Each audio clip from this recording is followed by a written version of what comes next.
Welcome to our special NRF edition of the Omni Talk Spotlight Series, the series that spotlights the companies, the people, and the technologies that are shaping the future of retail. I'm your host, Chris Walton. And I'm Anne Mezzenga. And we are the founders of Omni Talk.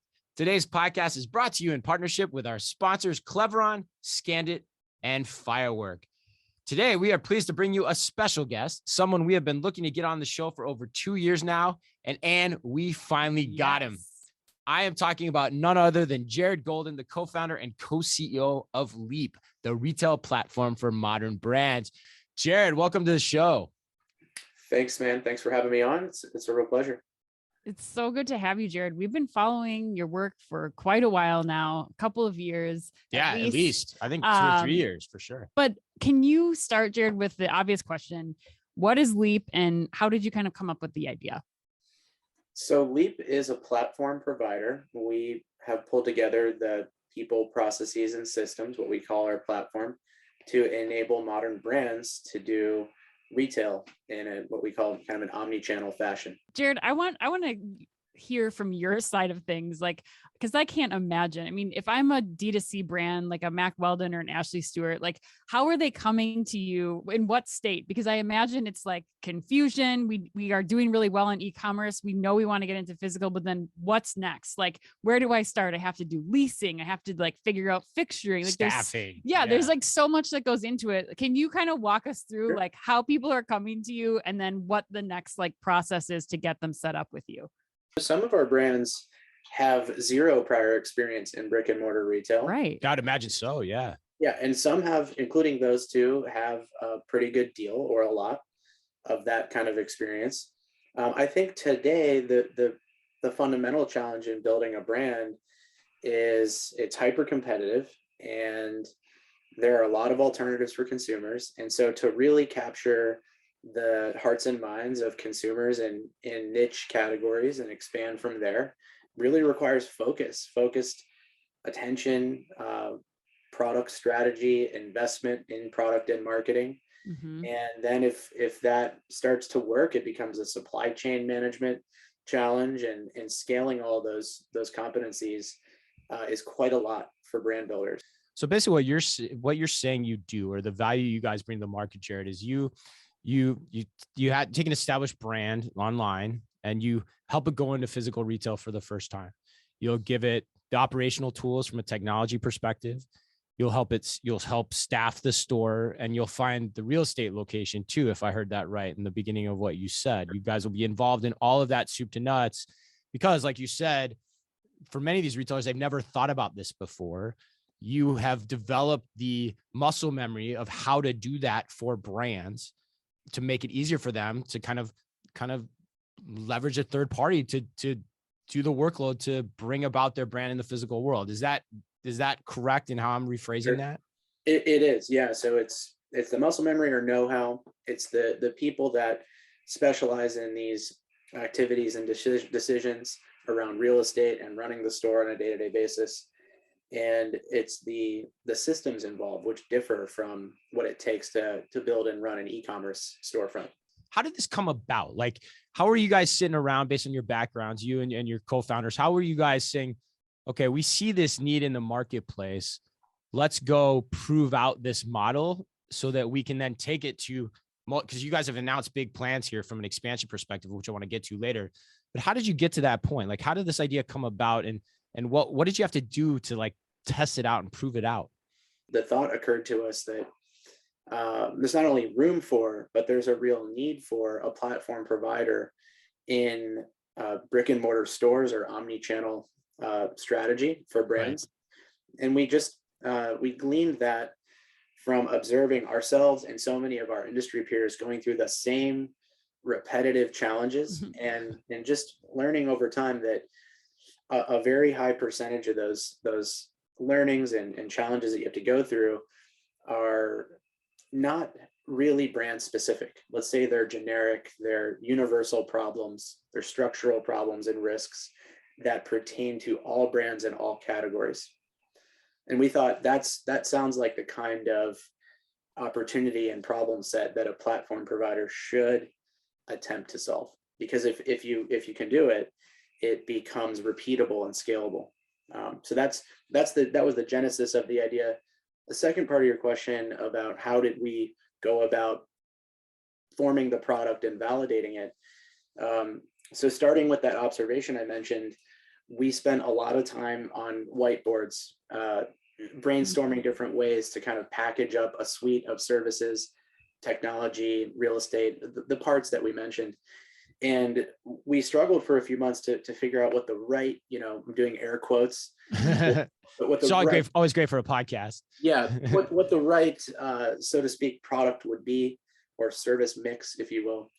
And a light bulb went off that we should just ask brand builders that are doing it now and want to do it in the future, thriving online, want to have brick and mortar stores, like we've said, have anywhere from 0 to a lot of experience trying it and experiencing those challenges themselves, and saying, hey, CMO of brand A or CEO of brand B, what if we made an agreement to take all of this off your plate and abstract some of this challenging stuff, give you just enough control and customization to kind of drive the bus, but not have to do all of this trial and error and operational stuff that is a distraction from your core competencies.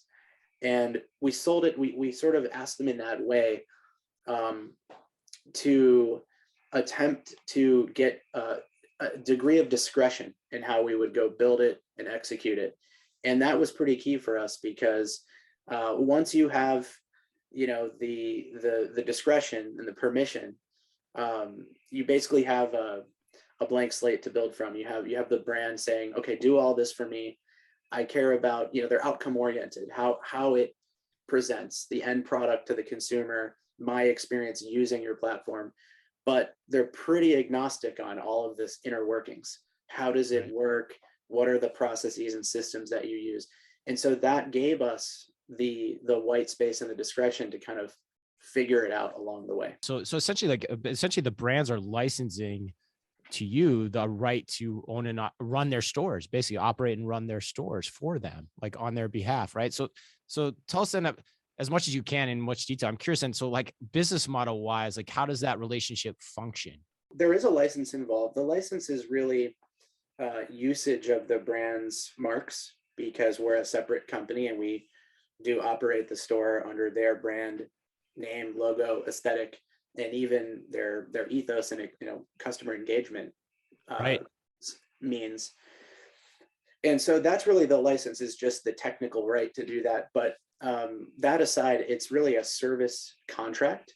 So in the early days of the company and in our space, some folks referred to this and other platform providers as retail as a service.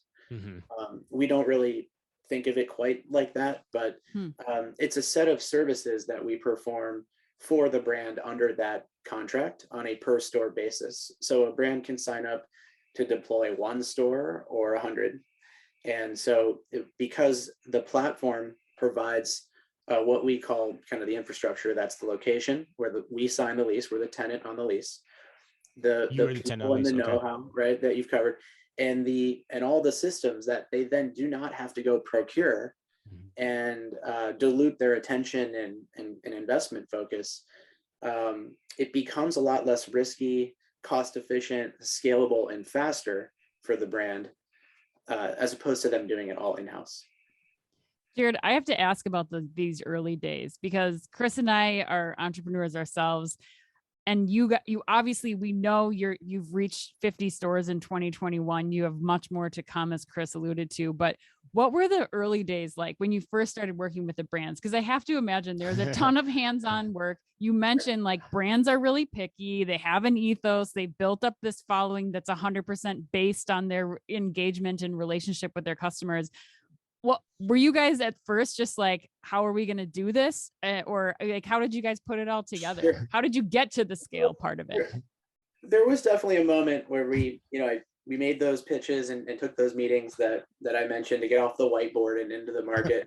And we got handshakes and commitments from customers without having built anything. So there was a moment where we had signed LOIs and it was kind of the holy crap, are we really doing this now? Like, how do we even do it moment? And we brought our commitments back to the shop and said, can we deliver this at a reasonable margin? We had full confidence that it was doable because we had that prior experience I mentioned, building brands and doing some retail strategy. But we didn't know if it could be done in a way that would, that once built and once in action would truly be called a platform. And what I mean by that is, can we standardize and framework, so to speak, enough of the people, processes, and systems components of this thing to be repeatable and scalable for each brand and across brands and categories? Or would we end up being almost a consulting company where we have a series of contracts that are each different and unique?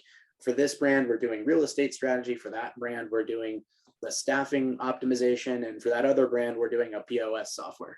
Why did you guys decide to go that way? Because it feels like you could easily have gone and fallen into the consulting trap. I remember, and the reason I asked that too is I remember at one point when I talked to you a couple of years ago, you said some interesting things to me about data and data aggregation, within this effort. Tell the audience more about that, because I thought that was one of the coolest things I've heard of recent memory. That's a big part of the platform and our strategy and vision as a business.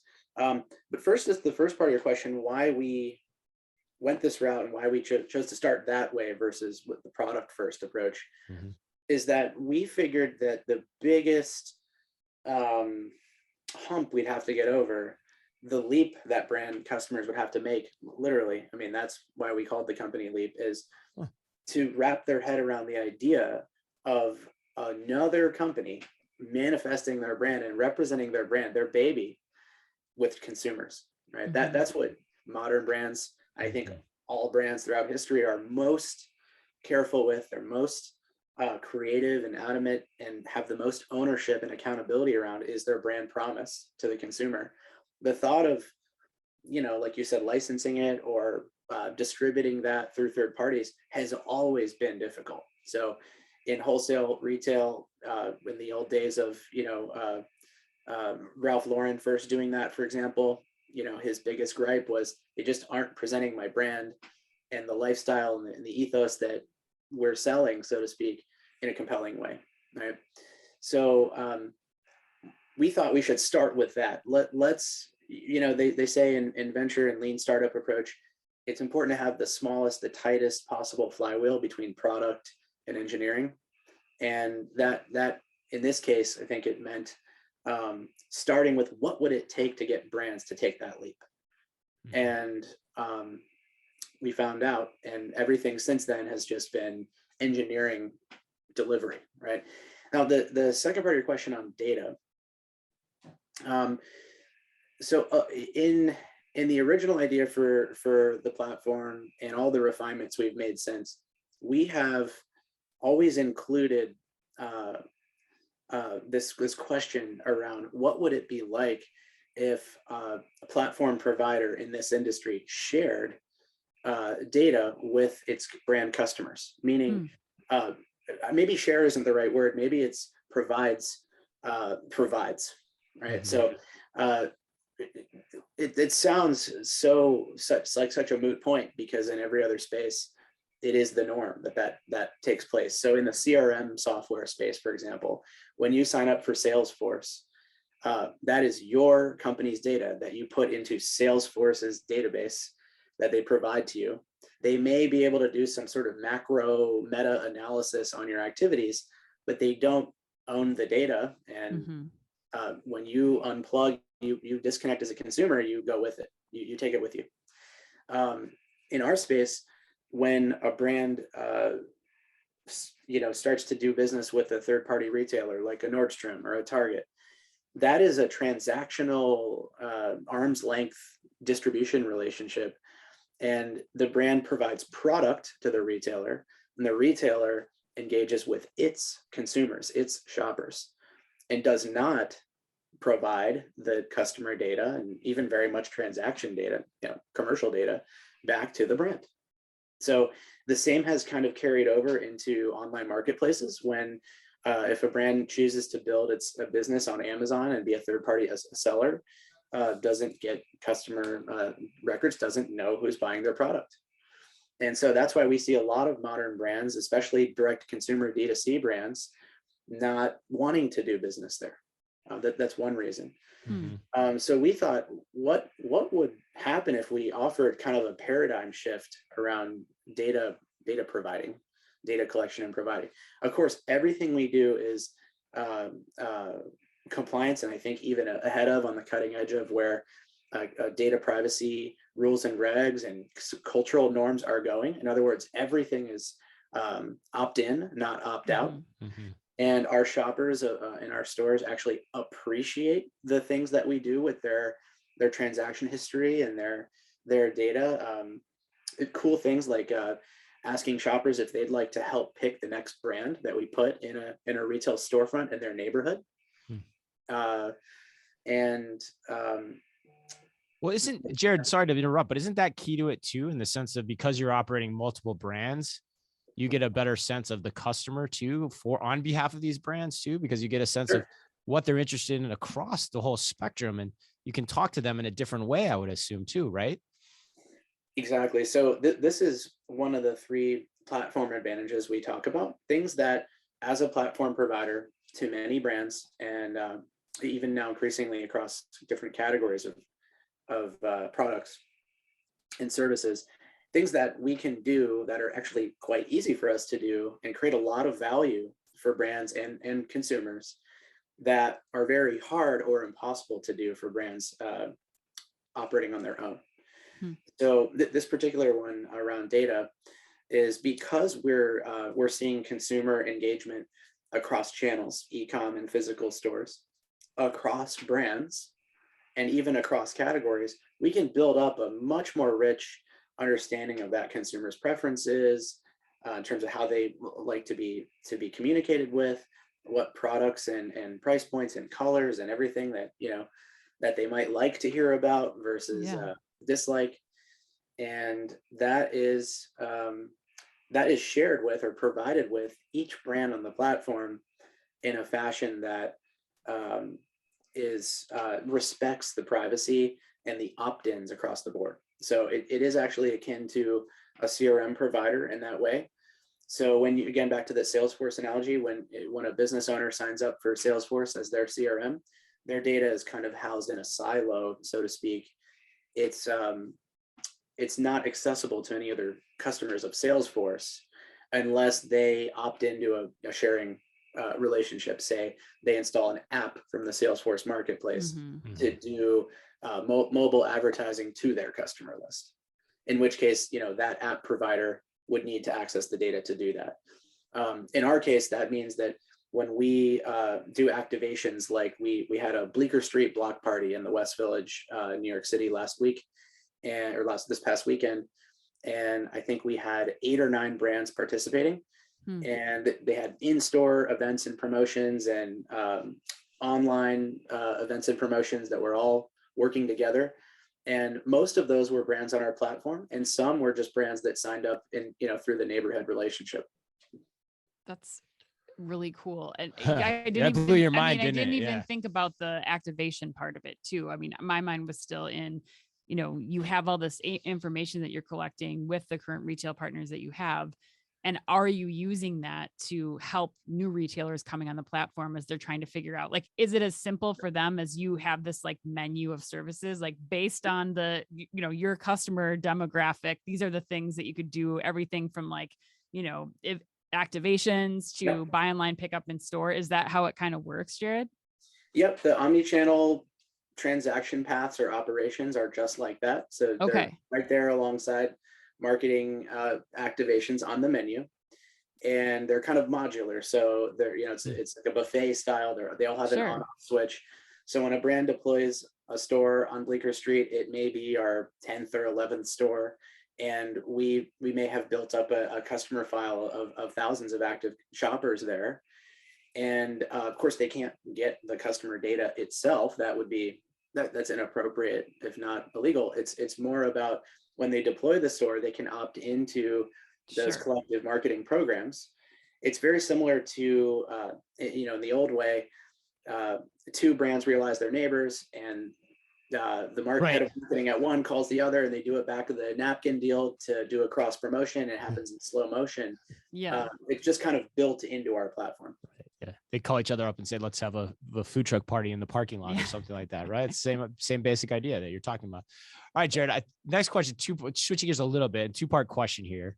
One, just to level set. The first one to level set the audience. As of right now, how many? Anne mentioned, your plans for 2021, but just to confirm, like, how many brands do you guys have in the stable that you're working with right now, and how many stores are you currently operating, roughly across those brands? So I think it's approaching 50. It's about 47 stores live in our platform footprint, and it's approaching 30 brands, and we're in about 8 markets and counting.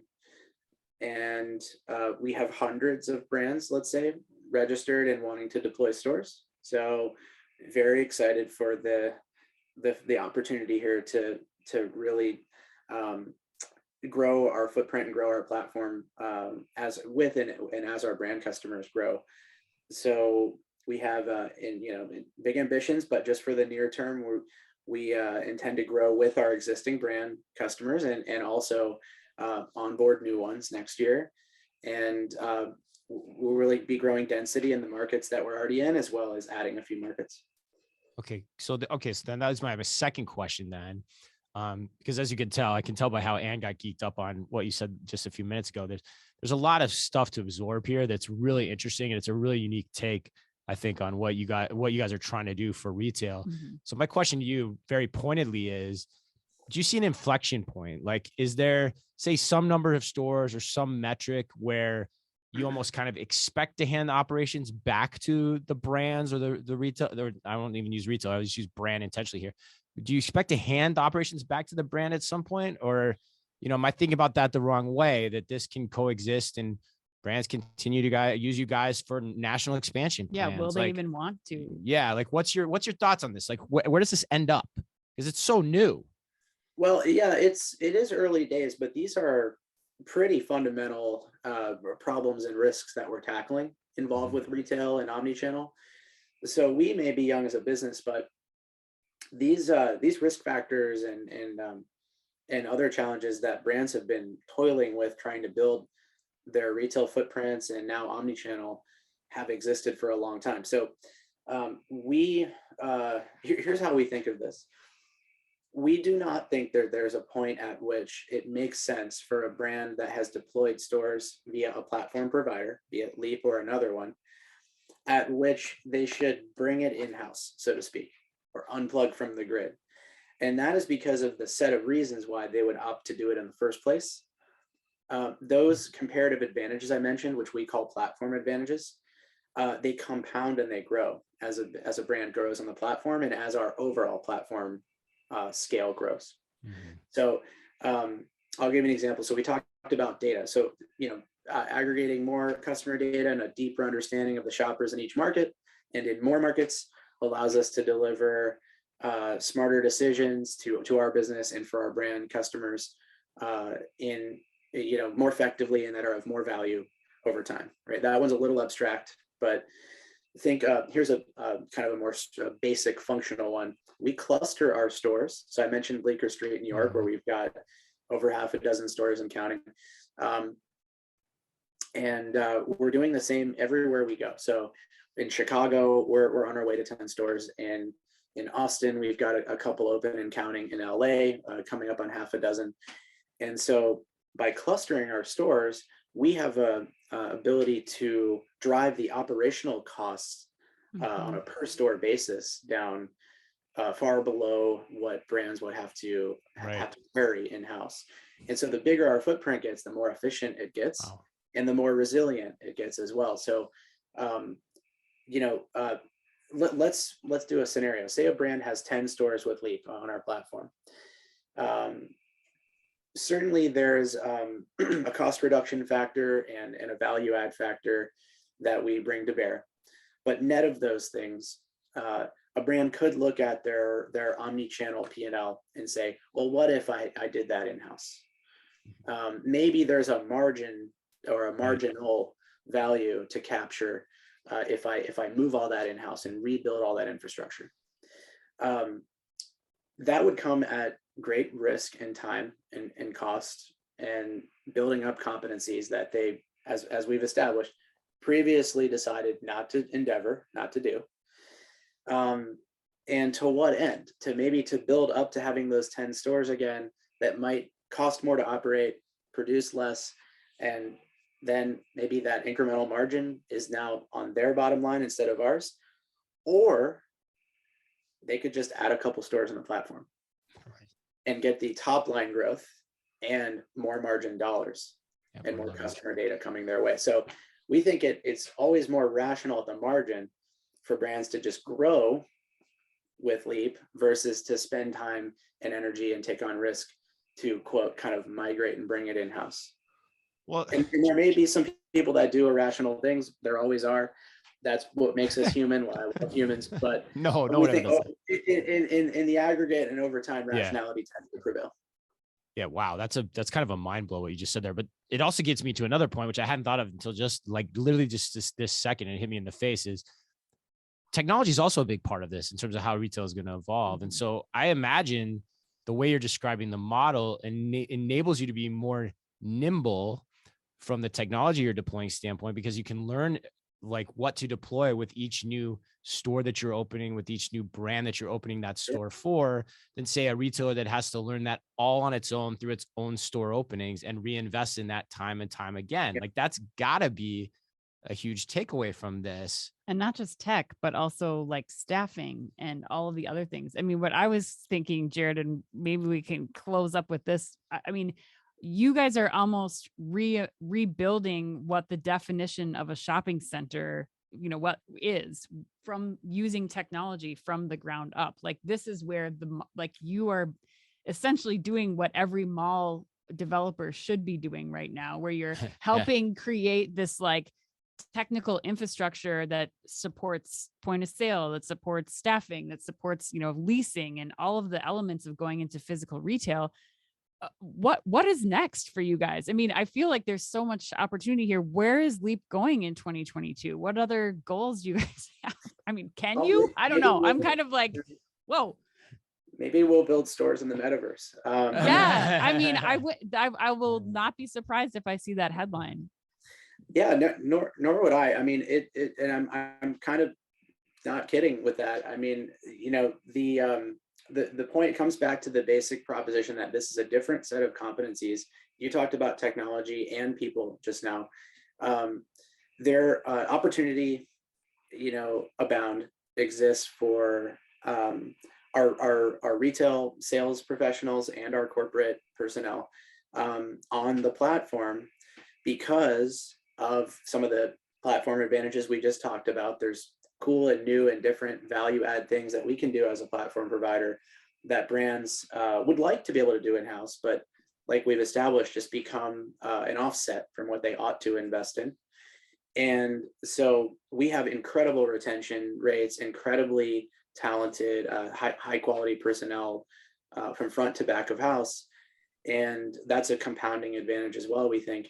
On technology, part of why we like to be a whole kit and caboodle provider to brands is, I think one of the reasons why innovation has been slow on the uptake and even stymied in some cases in the retail industry is that innovators providing point solutions that are amazingly great or even transformative face such an uphill battle in getting adoption because of the switching costs, the operational compounding SOP changes that, the consequences of innovation, let's call it, innovator's dilemma type stuff.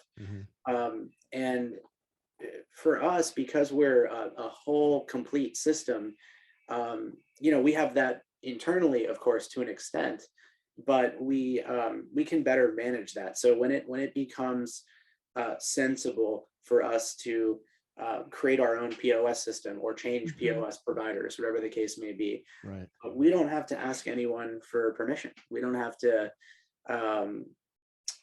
We're not kind of entangled within other providers and folks in the ecosystem in that way that most retailers are. And more opportunities to prototype it, I would assume too, right? Which is a inherent advantage and easier, more easier way to prototype it as well, I would say. Sure. I mean, when we've faced challenges and opportunities, we've been able to kind of maintain that tight flywheel that I alluded to earlier between product and engineering, and iterate through the trial and error required to find solutions, find product market fit. And this is how we have navigated the challenges of the last couple of years with the pandemic. This is how we've created new retail formats in different categories. And this is why I wasn't kidding when I said maybe we should be doing retail stores in the metaverse in the future. Maybe each of our stores has a metaverse alter ego that has we've talked about shop and ship for a long time. How about shop and teleport? The same competencies that are required to do to make compelling, engaging omni-channel retail stores, I think are going to be required to do that in the virtual space. Space planning, engagement with shoppers and consumers, clearly, crisply, simply conveying the value proposition of a product and a brand in a single brand environment.